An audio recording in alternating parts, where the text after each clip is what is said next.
Zoom call with Salford University Canoe Club. I have no idea what was going on or what I meant to do. But yeah, no, you were talking about Taipei earlier. I think you actually met some of us there last year. I can only apologise. I was not myself. Someone was asking me like where I learned how to kayak, and I was like, it's sort of a mixture between North Wales and then Manchester.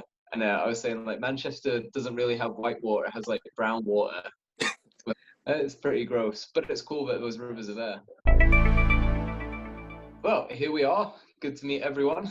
How did you get started on kayaking? They took us out of the school and into the countryside to try outdoor sports. Anyway, I'd like tried a lot of sports, like typical sports around our area, you know, like rugby, football, boxing was like what all of my classmates did. So I tried those and they were all right, but I never into it. And we went away and I tried hiking, which I just found at the time cold and boring. And then we tried climbing, which I found cold and scary and a little bit boring for waiting for your turn to get clipped in and have someone belay you. And then I got in the kayak and I remember like wobbling around, picking some speed up and then somehow putting on the right edge and feeling it like skid across the water. And I was like, that is the best feeling ever. And that was it, honestly, mate. I came back from that and was like, Mum, I want one of these kayak things. And she was like, no. And then eventually she got me, it was like a fiberglass kayak. So I think it was like 50 quid. Yeah, the old school ones you always see in like scout groups. Exactly, mate, exactly. That thing may as well have been a Ferrari to me. I felt so cool in that thing. What was your like first proper kayak then, like outside of like the fiberglass one? Mate, a Perception Whippet. A Whippet? A Perception Whippet, mate. And I've been wanting to buy one for ages. Like, I'm sure if I get back in it, I'll be like, this thing is terrible. But like at the time, I thought it was amazing. No, I'm almost sure we've got one in the club somewhere. Let me know what colour it's in. If it's a red and orange Perception Whippet, I'll buy it. What's been your favourite river to go down? Home favourite river, River Dee, just because it runs every single day of the year. I think that's quite special. You can always go, and when it's got some water in it, I think it's great fun. Favourite like creeking river would be the Little White. This is like if you know like on video games when you're a kid, like Tony Hawk Pro Skateboarder, you can design your own skate park. If you had that ability in kayaking, you would make the Little White, and it would never get any better. It's just sick. It's beautiful. It's like boulder gardens, some slides, some big holes, a couple of waterfalls. It's got everything on it. Molly, Tripsec, take notes. Yeah, exactly. No, pound for pound, my favorite would be the Zambezi. Like, it's just magic out there. I honestly, I can't recommend it enough. Like, if you get some free time, just go. It's beautiful. It's like, it's huge, but it's really friendly. And yeah, I don't think it gets much better. What about the Victoria Falls? Like, they don't look very friendly to me. You know, they're massive, and we've scouted them twice now. There's like one part of the falls that I think you could kayak off, but nah. Yeah, people go from all over the world to see just the falls, and some of them never even go down the river. It's crazy to me, but they're trying to put in another dam, but hopefully it never gets put in, but we'll see. Have you done any other kayaking stuff? Like, so for example, we do canoe polo. Has one of you tried anything like that? Or you strictly like white water? I'm all about white water and like, yeah, especially like harder white water. That's the thing that I enjoy most about kayaking. But I have tried canoe polo. I just don't think I'm competitive enough or care enough, you know? And when there's a big dude sprinting at me, I'm like, dude, have the ball. I don't need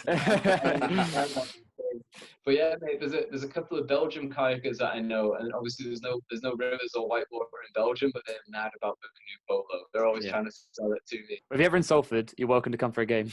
Mate, I would genuinely. I mean, we'll have to see what happens with Corona and when we can actually like hang out in person again. But I was saying this to one of the bosses. But anyway, I was like, I wrote down in the summer, because I wasn't getting to travel that much, obviously, I wrote down like all my things I needed to work on. And one of them was like throw bag and safety. And I'm like, the boys just never swim. You know, like I never have a chance to like, get out, throw it, pull them in, do all that. You're more than welcome to come save some of our freshers. That was a suggestion from a manager at Palm. He was like, Freshers Week. Just find a canoe club and it's Freshers Week. We swim a fair amount. 50% of the swims will be me. So I mean, here's hoping for second semester for us that Rona eases up and we can do some trips or at least get in the pool again. Just put on like a full face helmet, you know. That's the thing that I think James was saying, that our kayaks are 2 meters anyway, so that's already 2 meter distance. If you do. There you go. There's your loophole for Boris. we were hoping to go to Mexico, do like a downriver freestyle trip. But I don't know, Dane had a really good point about like the hospitals are starting to fill up in Mexico again. He's like, but if you get hurt really bad, as could happen before it trips off waterfalls, he's like, you'd still be taking up a hospital bed potentially. And he's like, I just don't think that's a good thing to potentially do. If not, then I'll just come back to the UK and hope that it rains.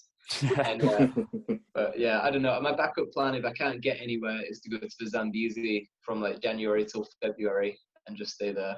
We shall see. When we're allowed, I'm sure we could do another Pyranha tour with. Yeah, no, last time we went, they had like the 9R2, but it wasn't like released yet. And it was like wrapped up in the lobby and they were just like taunting us with it. They were like, oh, we can't show you, we can't tell you, but it's right there, just lying there. Man, nightmare.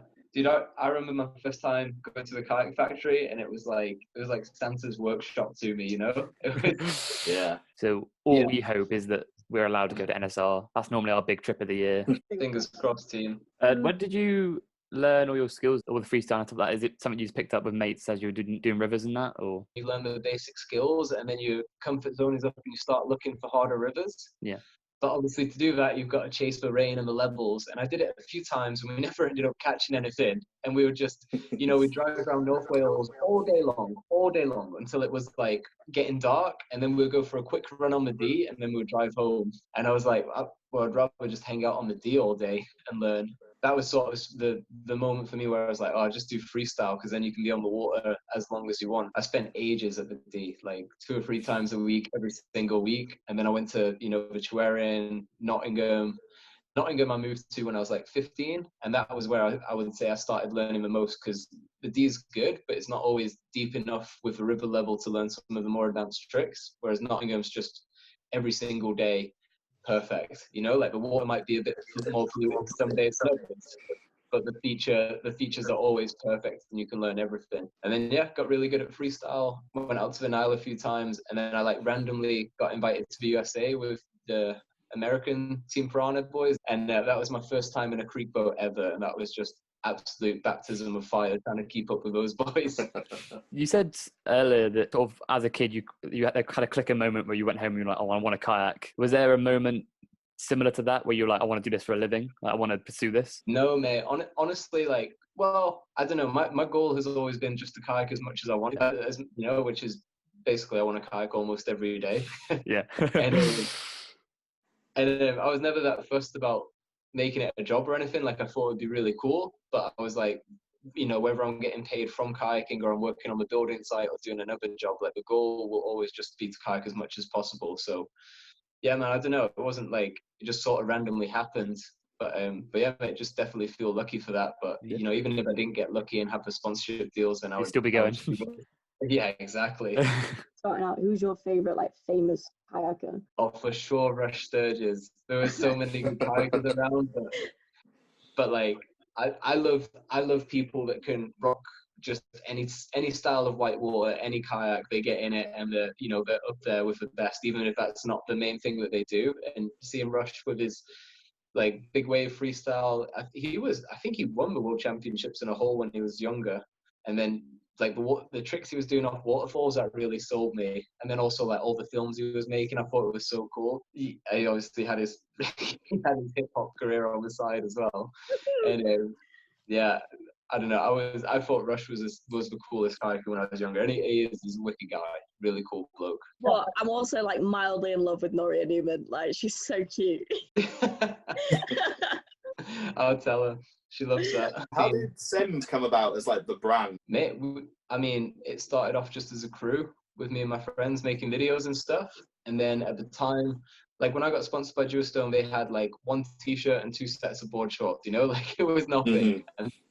And then the brand grew a lot and they like opened up the like what they can do, and they started printing for other people. And I was like, you know, I want a t-shirt made, and then that was it really. It's just the beginning of it. And then yeah, mate, honestly, we couldn't do it without them because everyone's so busy with their own stuff. There's no way I would have time to sort out like factories and manufacturing with clothes and then printing and then all that schedule. Mm-hmm. But yeah, mate, but big learning curves the last year or two of that. I hope that from this winter / next year, we'll be like well ahead and actually making the clothes we want. Whereas at the moment, it's always felt like a bit of a scramble last minute. But the realization that clothes companies work 12, 18 months in advance of the seasons was was hard for us to wrap our heads around, you know, whereas we were like, oh, it's cold now, maybe we'll do a hoodie. We're so lucky with like the support from kayakers. It's really cool, you know. And I just want to make it as like the brand for kayakers, you know, like if you see someone wearing a scent top, then you know that they're kayaker and a bit into whitewater and stuff like that, you know.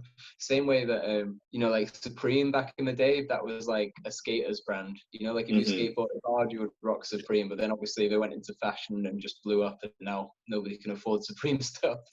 Is there like anything like coming up for like clothing wise? Like, is there like a new hoodie design or? I hope it will all get done in time. I submitted them to Jewstone like a few days ago, so hopefully we'll get them done in time for Christmas, but we'll see. But that's like just stuff to get us through the winter and try and get some new design. And then next summer stuff is already submitted, so that should get sorted and should be out on time for once. You know, like when you do these big trips and stuff, how much planning actually goes into that? Like, where does it like start? Do you start going, oh, that'd be really sick to do that, and then you sort of work that way, or do you go, can we actually get things there first, and then say, like, sort of what's around? I mean, it depends on the trip, because we're really lucky that like previous generations of kayakers have been all over the shop, you know. So there's a lot of information about a lot of places in the world.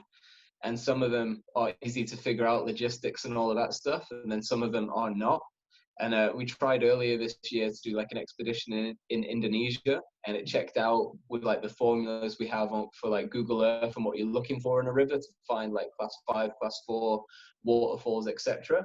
It all checked out. It looked really good, but when we got there, the thing we didn't account for was just the jungle was just insane. It was crazy, mate. It was like you know, it's like something you would see off an old Indiana Jones film, but gnarlier. And it was like it's always that thing in a trip. I'm lucky with the crew I have that everyone's normally motivated, but in other crews, there's motivated people, there's less motivated people, there's people that just want to fly off things, and there's people that are scared and all that stuff. And I'm lucky that my crew's pretty motivated, but at the same time, we were all like aware of the dangers off the water. So like snakes, spiders, all of that stuff. It was like really likely that you could get bitten by a snake trying to get to the river and die before you get to hospital. And then we're like, you know what? It's not worth it. It's not worth it. So we abandoned a couple of like more exposed rivers, and we checked out some other stuff. And then we pinned our hopes on this one waterfall. It was like maybe like 25 meters around the 80-foot mark, something like that. And it was beautiful. And it had this like unrunnable rapid just in front of it. But there was a bridge over the rapid that was like falling down. And that's how we scouted it. And we paid the village like $200 to make a new bridge, but like right in the spot we would want it to seal launch off into the river and then go off the waterfall. And we were like, you know what, if this comes off, this will have made all the time bushwhacking in the jungle, getting bitten by mosquitoes worth it. And we just had to wait for the rain. And we started off staking it out like a week before we had to leave. And every single day it was like, this might not actually happen. We might not actually get to fly off this thing.